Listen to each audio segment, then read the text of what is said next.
We're trying to get the YouTube link started, everyone. If you can bear with us for 1 minute.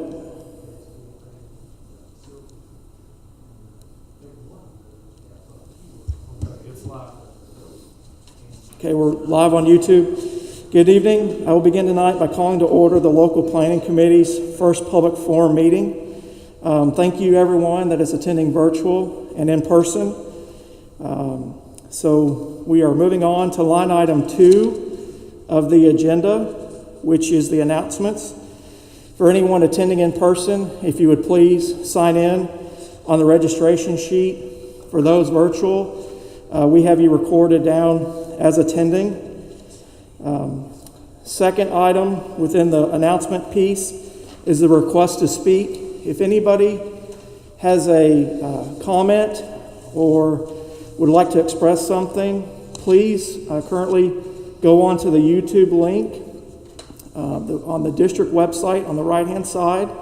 There's a link for the public forum meeting today for February 25th, or you can always Google on YouTube or just go onto YouTube and type in Woodford County LPC Public Forum or Woodford County Facilities video. And I'll give it about 3 or 4 minutes to make sure there's not a individual that would like to participate in the public forum by looking when we look on the YouTube channel. If you're on the LPC committee and you're on Google Meet, please raise your hand and unmute yourself. You can also participate in the public forum as well.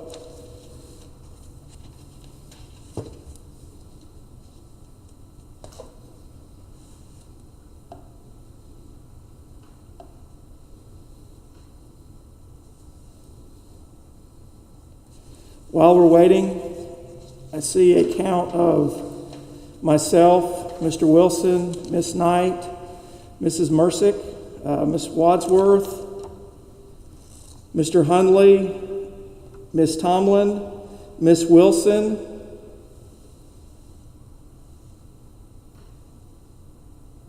okay, I see a count of 9 on Google Meet.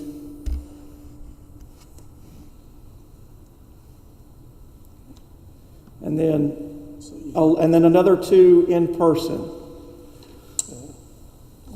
Mr. Burnett and Mr. Chad, what's your last name? Chad Wells. And Mr. Wells.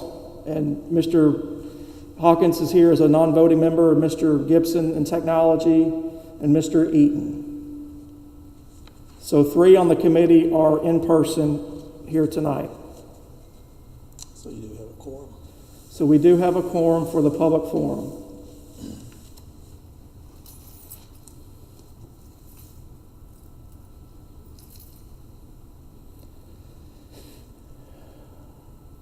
Any names, Mr. Gibson? Okay. So we'll give it another 2 minutes, and then we'll move on to the second meeting. We'll adjourn the public forum meeting, and we'll move on to the second LPC meeting.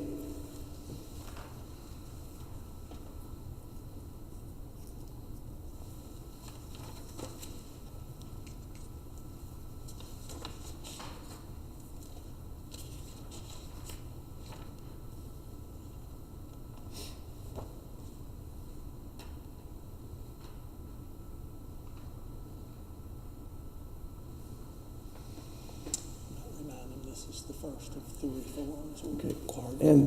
And this is the first of 3 forums that will occur with the LPC process.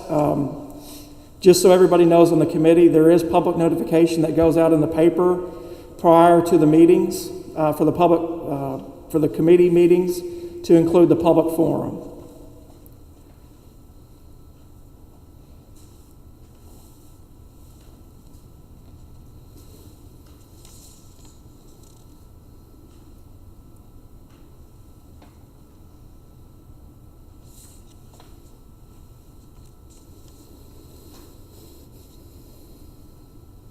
And on YouTube, I've got the agenda and our live video up for the public forum part right there. Okay. No comments yet on YouTube. Okay, and moving on, we're going to skip line items 3 and 4.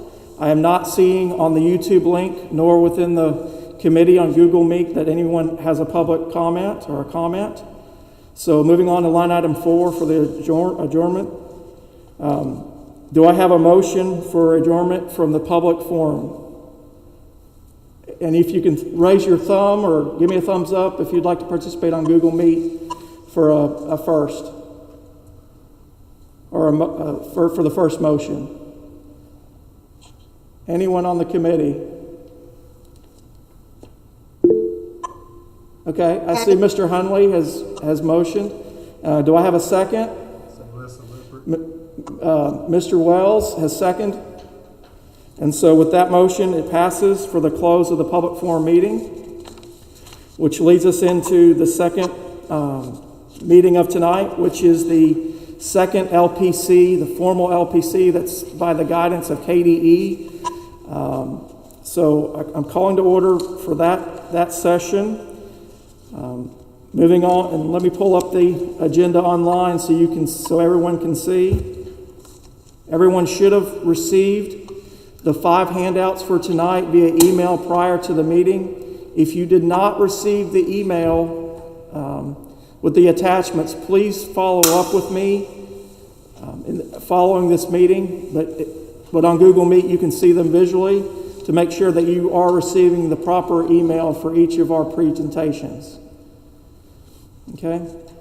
So line item 2, the approval of the January 14th meeting minutes.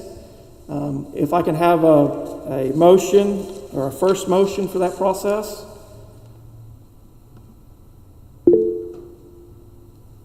And I see Mr. Wilson has given a first. Do I have a second?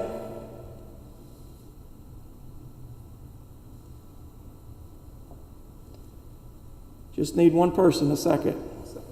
Mr. Wells, a second. The motion passes.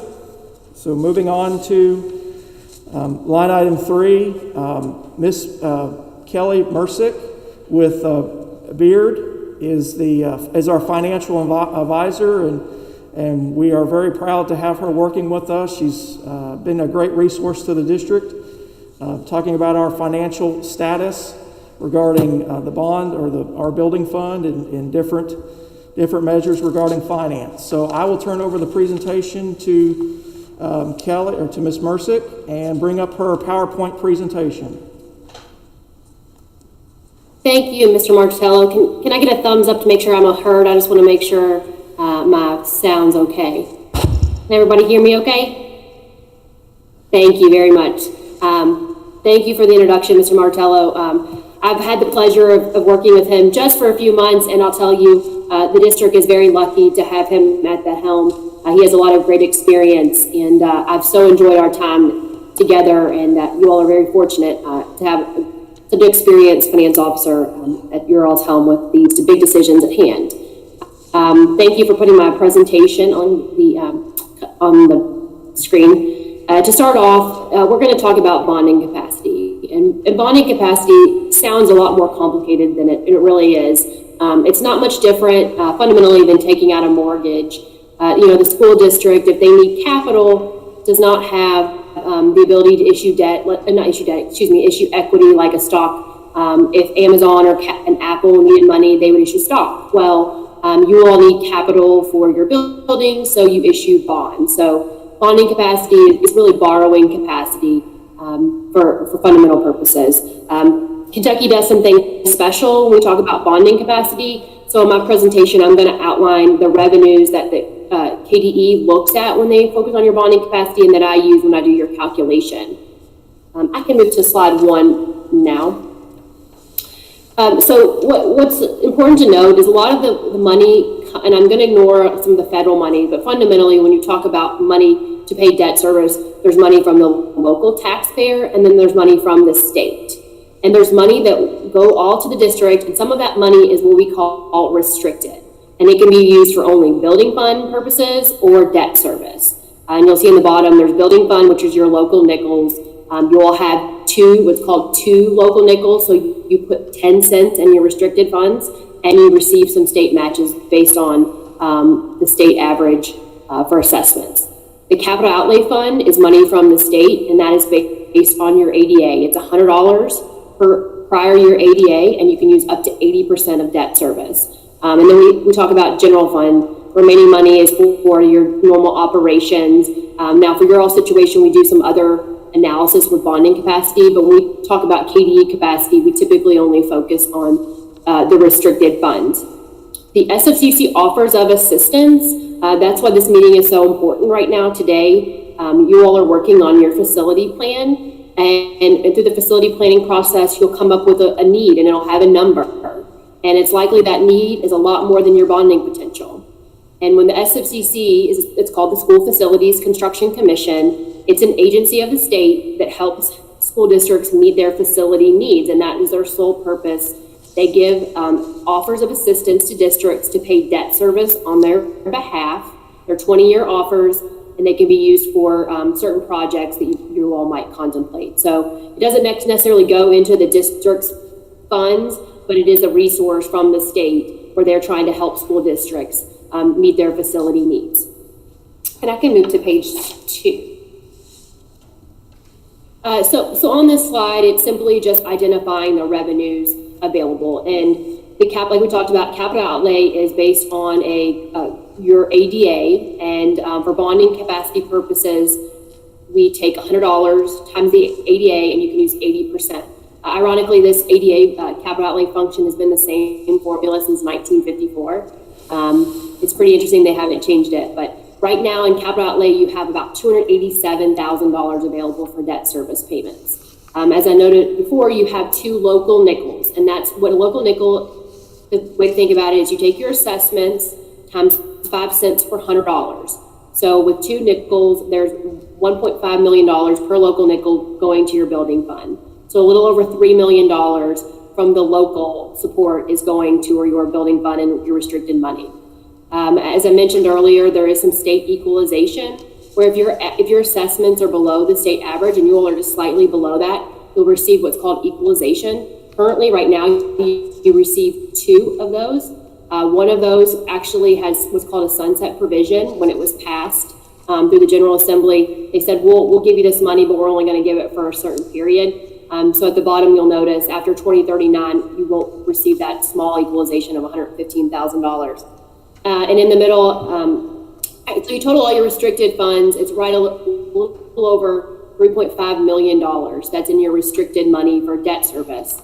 You also have 3 Sfcc offers of assistance, and they total a little over $144,000. So right now, when I'm calculating your bonding capacity, the total funds that I'm saying you all have available for debt service is $3.72 million. But before you can take on new debt, you have to pay your old debt and your existing debt.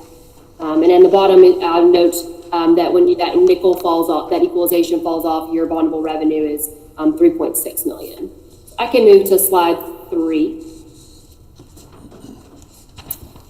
There is currently 5 bond issues outstanding that the district has to pay debt service on.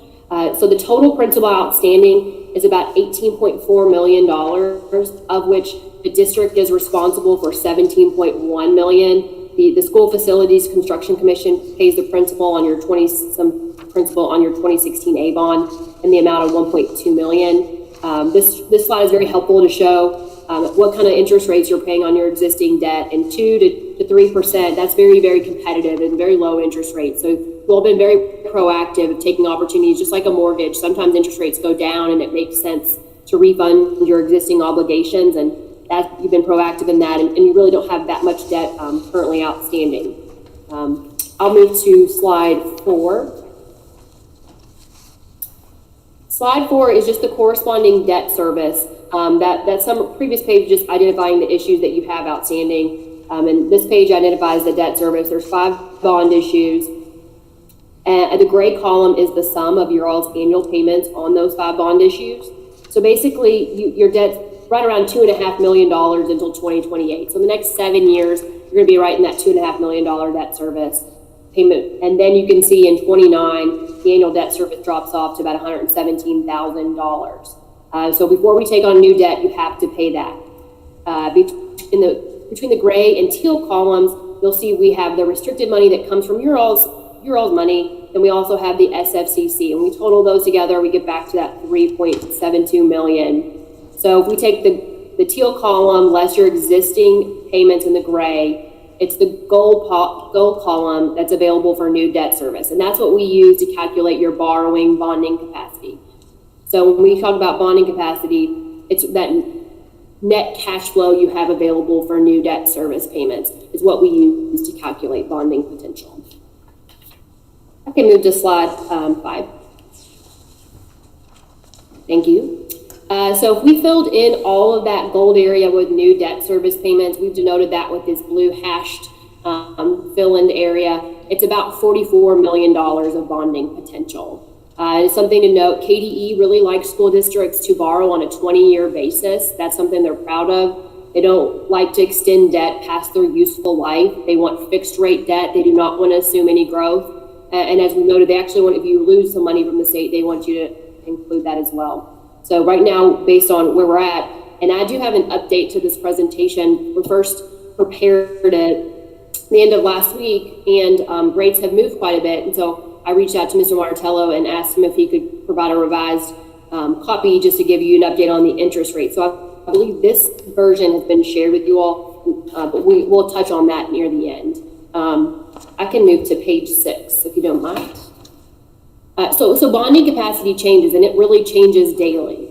And that's what, as your team member, we are so happy to work with Woodford County and be your partner and help through this process.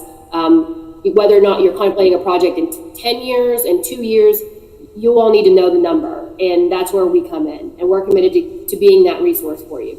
So things that affect bonding capacities, there's legislative issues. There's obviously you can do levy another local tax, levy call a nickel, the facilities support program of Kentucky, that's that state equalizing or matching funds that helps pay your debt service. Some districts have looked into using more than 80% capital outlay. KDE is always kind of iffy on that one.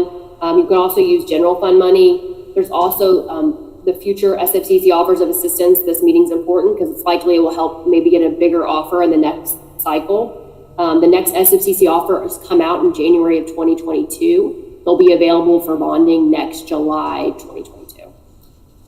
There's also options of expenses. You can retire old debt, refund issues like we talked about. You've been very proactive and don't have any options that make sense right now. External factors that drive bonding capacity. One of the biggest ones is ADA. And if you're in a district that's experiencing declining ADA, we work with a district that actually has a declining ADA assumption that we provide bonding analysis on. So they give us their ADA, they assume they're going to lose this many students year after year. We calculate that to their bonding potential. It's always something to think about, because if you bond on a certain payment and your ADA goes down and you use capital outlay money, it can really impact what money you have available. And if it's not in the restricted funds to pay debt service, it has to come from the general fund. There's also interest rate fluctuations, and that's really important because that's why I updated the presentation. Where interest rates are moving very fastly right now. In the bottom box, we did a little bit of sensitivity analysis on your bonding potential. So just if ADA, and I use the word students, but we use them interchangeably. If 200 students or ADA drops, bonding capacity goes down by about 3 million. So you go from 44 to 41 million. If interest rates rise by 1%. So today, right now, K-12 Kentucky school districts are borrowing about 2 to 2.25%. So very, very low. Just about a month and a half ago, that would have been below 2%. If rates go up to 3.5%, the district can expect their bonding potential to drop by about 6%. So that's just to give you guys an idea. So page 7, when we talked to you all, we presented these 3 scenarios on a regular basis, so I thought helpful to go back to these. So we've also always looked at your capacity without committing any of that 80% capital outlay. Some districts want to use that money for smaller projects like roofs or paving or carpet, and they just prefer not to use it in their bonding potential. So the first scenario, we went back, like I said, you can use as much up to 80%. You can not use any capital outlay for debt service. So if we do not commit any capital outlay to your borrowing bonding capacity, your bonding capacity is 39 million. The middle number, the 44 million, like we said, is the way KDE, when we submit a finance plan to them, they look at allowing you to use up to 80%. They do not calculate any general fund unless the district chooses to do that. So what I call it's kind of your base case is the 44 million of bonding potential.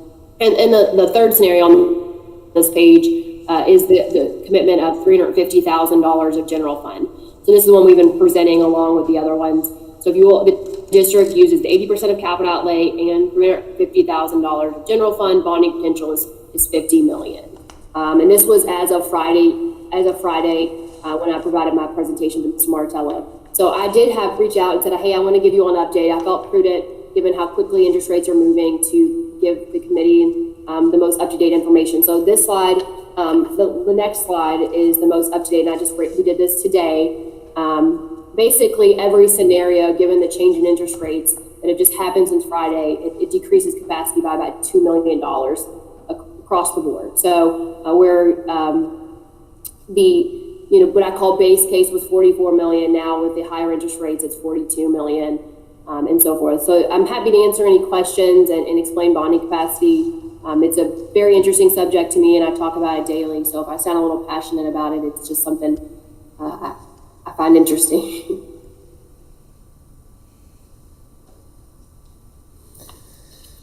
Mr. Gibson, do you see any questions on YouTube?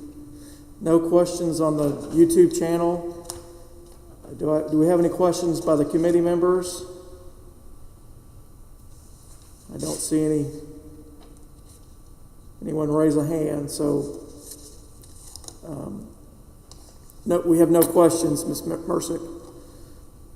Thank you. And Mr. Martello and I will be in close contact regularly, knowing if there's to keep them apprised of this change in bonding capacity. So I'll make sure that anytime we see any move in rates that Mr. Martello gets a copy of the bonding potential to share, so he understands how things are looking. Well, thank you very much for your time tonight and logging on and giving us this great information. With that, thank you very much. Thank you. With that said, have a great night. Good night. Appreciate it. With that said, we'll move on to item number 4 on the agenda. This is the Orientation 2 presentation, and Mr. Eaton is here to help us on this piece. So I'll turn the table over to Mr. Eaton. Put it on the screen. Okay.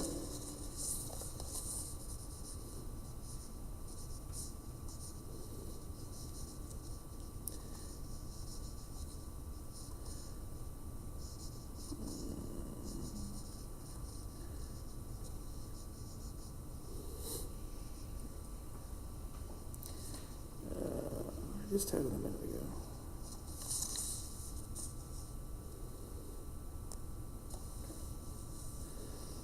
Okay, welcome back.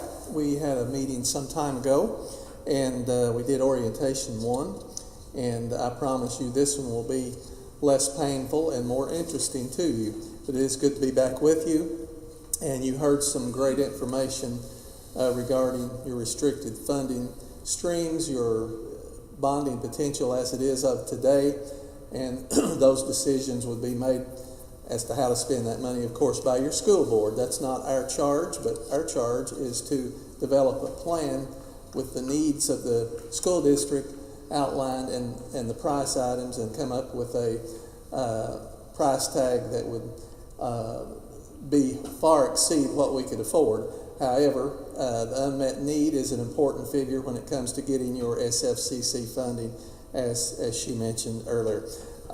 Tonight, we're going to slide through this, and we're probably going to be able to skip the revenue part because you've had a detailed report on that, and it's more up to date than actually the Department of Education's information will be. But tonight, we're just going to briefly have an overview of your existing buildings. We're going to look a little bit at the format of your current district facility plan, the projects that have been undertaken since your last plan in 2017 up till this date. We will probably not touch on the funding stream, being as you've had the accurate and complete report. We will talk about the cost of delivery of services to each of your schools, your enrollment changes since 1990, and your demographic projections. Okay, this is just an overview of capacity calculations in an elementary setting. Square footage of a classroom determines the number of students that you can fit in a classroom. So you see the square footage below, along with the number of students that can accommodate. And there are provisions if you are over cap size in some situations that the state will waive that if you have an aide in the room or something, but this is what they go by when they are calculating classroom space for districts when you are renovating or building new buildings. Okay. There you go. Can you move? Move it. Okay, now we're back to elementary. Okay. We need the high school and middle school. Okay. Okay, here we are. All right, you can see there's differences here because our middle schoolers and high schoolers, they travel, maybe not as much during COVID, but in a normal situation, they are out of the classroom. They estimate 25% of the time in their specialties, whether it be art, music, PE, whatever, band. So they do it a little differently with the calculations there, and you can see that the student ratio is higher in high school and middle school per classroom space. But again, that's because that they're out of the room 25% of the time. Okay. Okay. We're going to take a look at your current district facility plan and see how it's formatted. And you may have a copy of this from the last meeting. I don't recall, but I think Mr. Martello did include that in your binder. So the first part of your plan, it always shows your organization of your grade levels. It shows your school centers, the status of the building, permanent or transitional, and that transitional part means if you have a building that you're probably not going to be utilizing in the next 3 to 4 years, then it's deemed transitional sometimes, and you're not allowed to spend restricted monies on it. So those types of buildings, the state will not approve roofs and things like that unless it's an emergency situation. But all of your buildings are permanent at this point. Grades served by the facility is also on your plan. Enrollment at the end of the previous year versus the building capacity. Now you're going to see that. You're going to see that as far as what we have just mentioned. That is the first page of your facility plan. Mr. Martello was quite astounded when he found out all the work that goes into this. Comes down to a 3-page document at the end, 2 or 3 pages. But that's actually what happens. And so that is covering the first part of your plan. Okay. When we get into the items, the main body of the facility plan focuses on major construction, or actually priority 1 and 2 are the same. Priority 1, I mentioned this the last time, it takes place in the first 2 years of the biennium. Remember, this is a 4-year plan, so any priority 1 work would be assumed that the board is going to act on that in the first 2 years of your biennium, or your first 2 biennium years of the 4 years. I'm sorry. Okay, and you can see here is your current plan.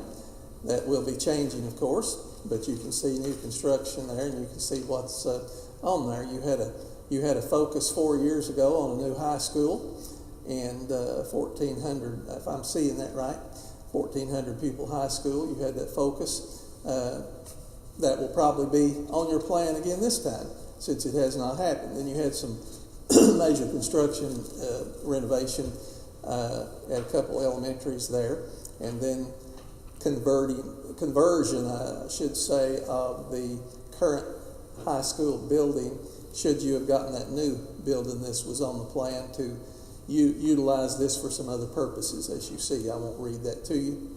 You can see that for yourself, and you probably know about it. Okay? You had no priority 2 project on the last plan.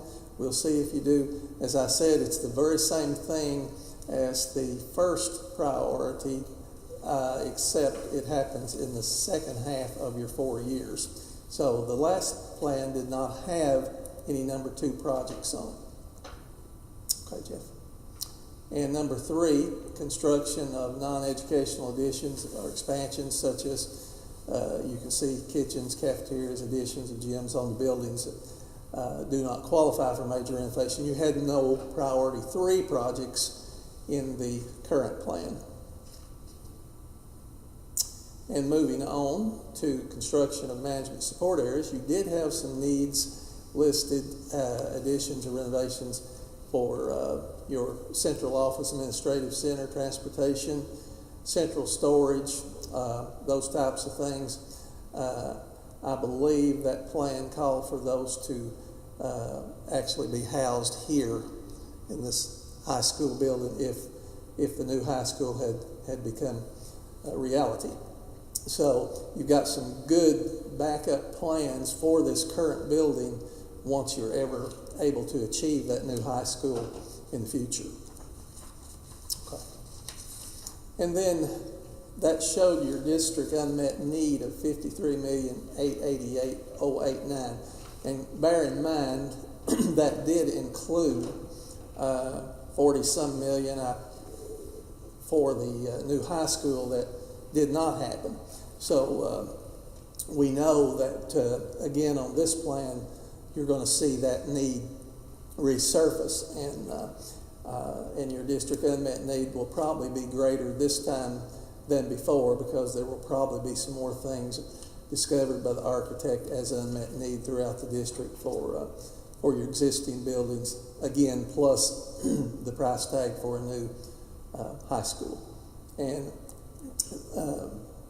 under priority 5, remember this is discretionary construction projects that you can't pay for out of restricted funds. The district has to figure other ways to take care of these. Sometimes it can be tacked on to a major renovation or whatever, but most of the times these are athletic needs. I noticed you had some canopy sidewalk needs that were listed. You'll see those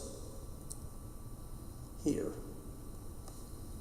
You had some bleacher replacements. You had a transportation to add a bus lift. Those types of things they're set aside as discretionary pieces that, again, the district has to figure out ways to pay for that other than with restricted funds.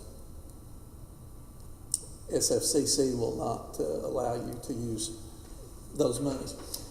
Okay, since your last DFP, there's been some things done.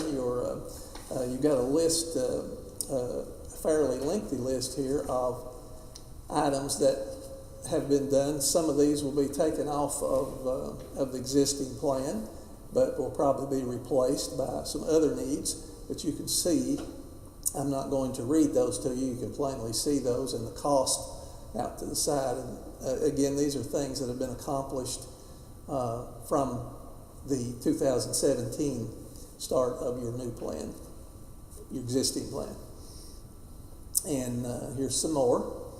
And if you wonder what that first column is, every project undertaken in district gets a buildings and grounds, a BG number, and that's just a number that the state tracks your progress and on your particular project that is being undertaken. There's even some more that has been accomplished since the beginning of this current plan.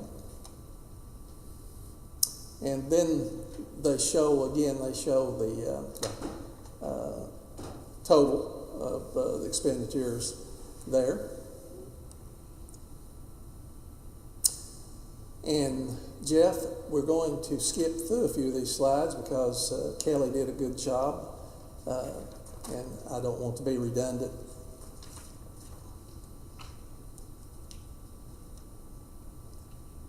One more or two more. You don't need to do those either.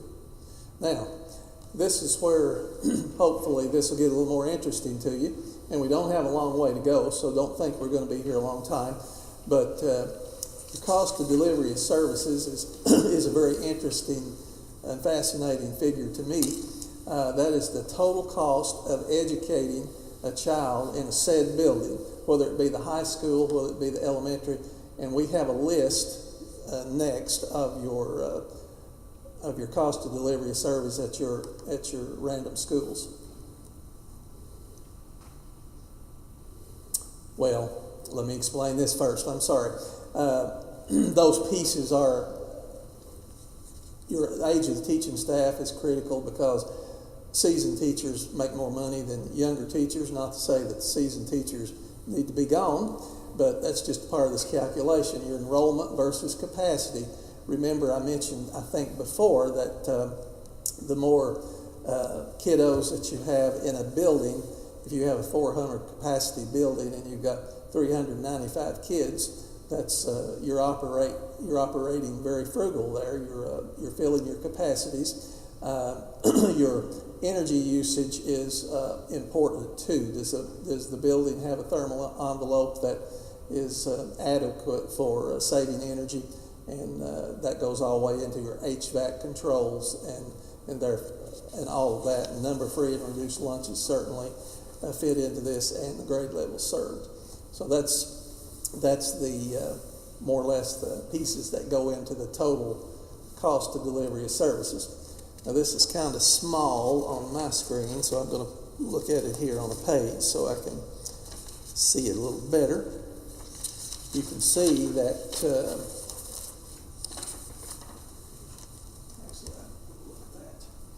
you can see that your school that has the lowest cost of delivery services is actually Southside Elementary School.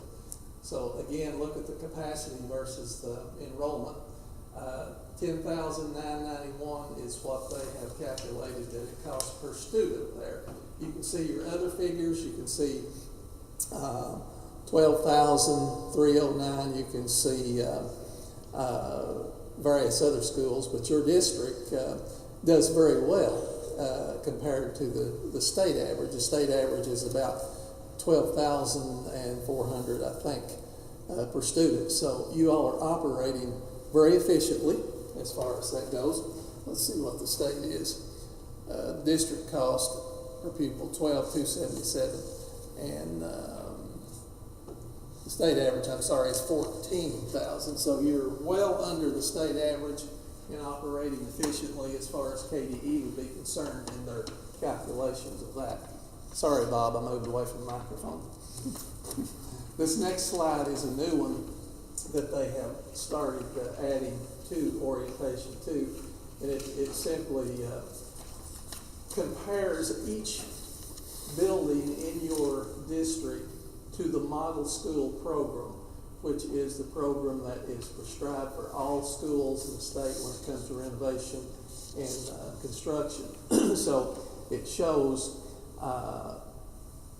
your buildings, and it shows how much they compare with the state's model school program as far as their what they prescribe. And you can see the note at the bottom, to make a long story short, that the middle school, Northside Elementary and Southside, exceeded the permitted gross area to qualify for new additions in 1 through 3. So they're the yellow spots, but your other schools do qualify for more additions in whatever's needed in the model school program.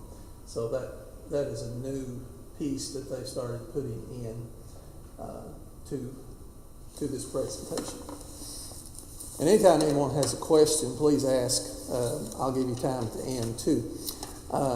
District enrollment since 1990. This should be of some interest to you. It's it's actually, I go all over the state and do these, and actually yours is good news compared to many places I go. So you can see the district enrollment changes that have come about down through the years, and all districts fluctuate. It's just that way, and I'm sure that the COVID issue is going to have some impact on this in some districts also.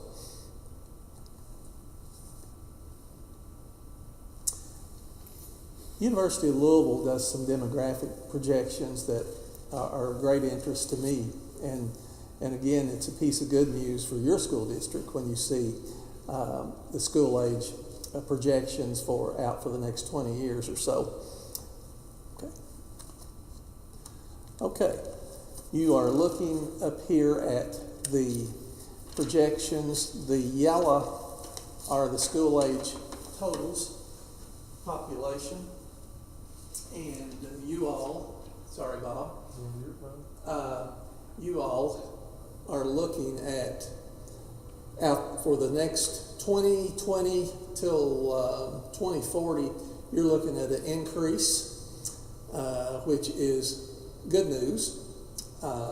Most districts that I work in, particularly in Eastern Kentucky, are seeing great decreases. So that gives us hope that your population is going to hold up fairly steady in the next 20 years, and that will help better plan for facilities as well as educational opportunities for your students.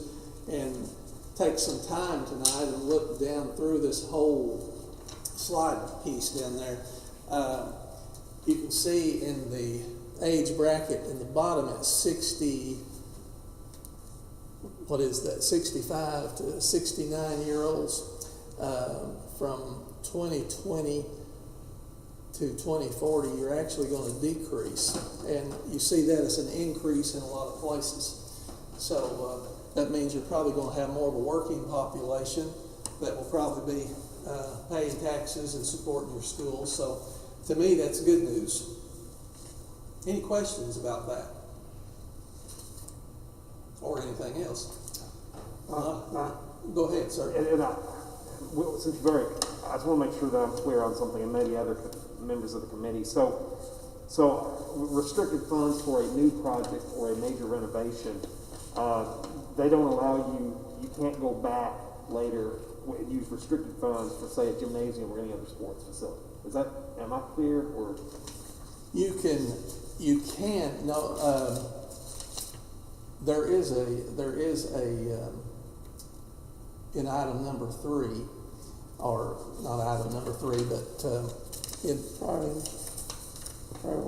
priority 3. Thank you, Jeff.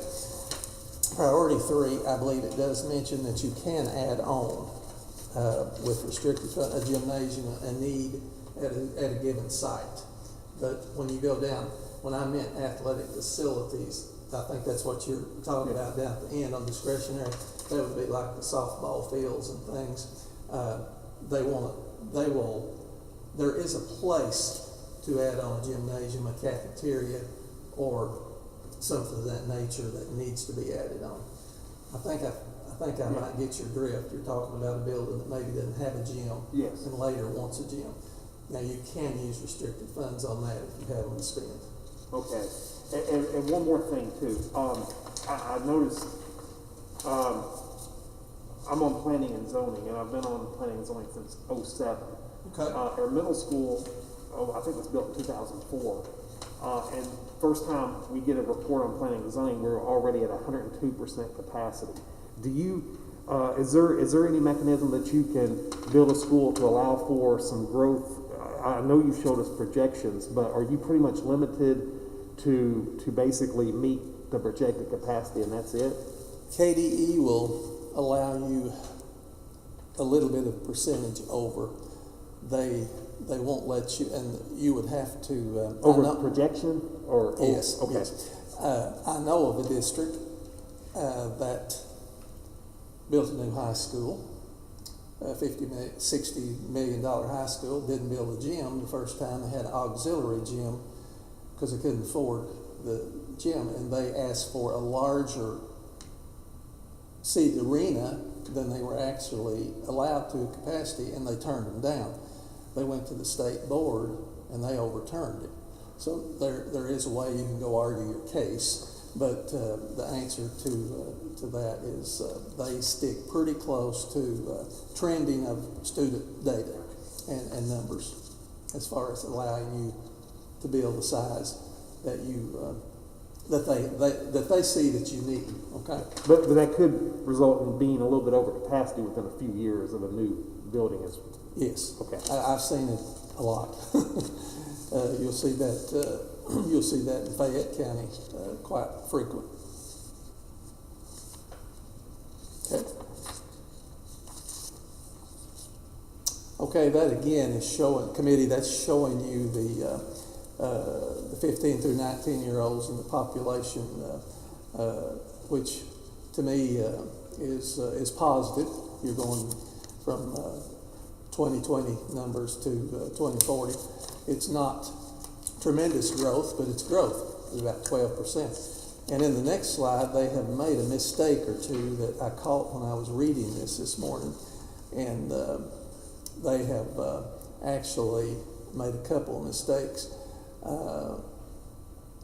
I think the one, bullet number 4, the Woodford County student age population is projected to decrease 15.7 from 20 to 2040. That is not what the slide says. I don't have the liberty to change their information, but I wanted to point out to you that that is not correct according to the Louisville model. Sometimes they cut and paste and get the wrong things. And thank goodness the next one is wrong too. Over the same time, Woodford County is projected to increase their overpopulation, 65 population by 43.2%. That is not what the table read either, and that would be fairly devastating if you were going to increase that population at that rate. But the rest of the information looks fairly accurate on there. But the last bullet says, how will you wisely deal with projected student population and funding need to run a school system? Well, that's a decision that have to be made by your school board, by committees like you, as we work to develop a plan, a suitable plan, working closely with your architect. By the way, she'll be here the next meeting and present to you. And she may have joined us tonight, I'm not sure. But she may be virtually out there somewhere. But she will be here, and she'll give you some idea of the findings of the building assessments and the needs, and then we will be ready to start piecemealing together a draft plan with your comments and thoughts and all of her information and the district expertise here. Mr. Eaton, we have a question from the web. Okay. Oh, I'm sorry, Mr. Hawkins. Obviously, U of L does they change projections, I'm assuming, on a yearly basis or every 2-year basis. I don't. The reason I'm asking is because when we did our facilities plan in 2017, we had to beg to get a 1,400 student high school. Really? And that was a little higher. They have since lowered our capacity on our high school to 1,350. So based on these numbers, it appears we ought to go even above 1,400. Based on these new projections. You have an argument, I do believe. Yes. I didn't realize that they had taken it back. They shifted us down, back down to 1,350, citing U of L projections. But if these have been updated and now appear that we're going to grow over the next 20 years, it seems like we should be even building larger than 1,400 if that's the case. Yeah. Would you agree with that? Yes, totally. I wasn't aware that they had backed you back from the 1,400 to 1,350. But yes, if these projections are accurate or correct, you have a case for that, I believe. And Mr. Hawkins, sorry, I do not know how often they update these. I would probably say every 2 years. But okay. I know we had, Ms. Wilson was gracious enough to get us a letter on some potential developments. That's what we had to send in to get to 1,400 the last time. And so, it's just concerning if we're building smaller than we may actually need based on this. Yeah. Because this appears to show that our school-age kids are going to grow over the next 20 years. We hope. And excellent point. That'll have to be undertaken with our architect as she does her work and she talks with folks at the department. Okay.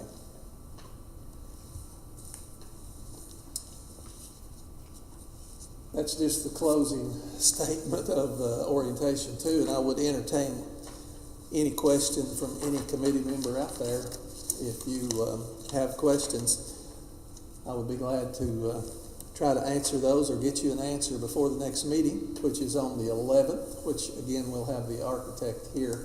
We'll have a public forum preceding that meeting before, and then you'll get to see the reports from the building assessments. So any questions from anyone out there? We certainly appreciate your participation. We do have to have a quorum to hold these meetings, and you're doing that and surpassing that quite well. And I know the district appreciates your participation. And it's strange not to be in person doing these meetings. I've been doing these for like 10 years, and it is different. But we got to do what we got to do, and this district respects you, and they have a great technology program here to accommodate you. So with that, I'll turn it back over to our chairman, Mr. Martello. I appreciate it. Just before we vote to adjourn, please remember that the meeting date for the third meeting is already set. It's March 11th. Here again at the high school. It starts at 5:30. We will have the second forum meeting that evening to start. Again, it'll be about 10 minutes, and it'll lead into the third LPC meeting after the forum. We will again it'll be virtual option as well as in person, and you will receive the materials via the web. All committee members will receive those before the meeting. With that said, do I have a motion to adjourn? I do for Ms. Kirk. Do I have a second? Mr. Wilson is a second. And with that, the motion passes, and I appreciate everybody's time, and have a good evening.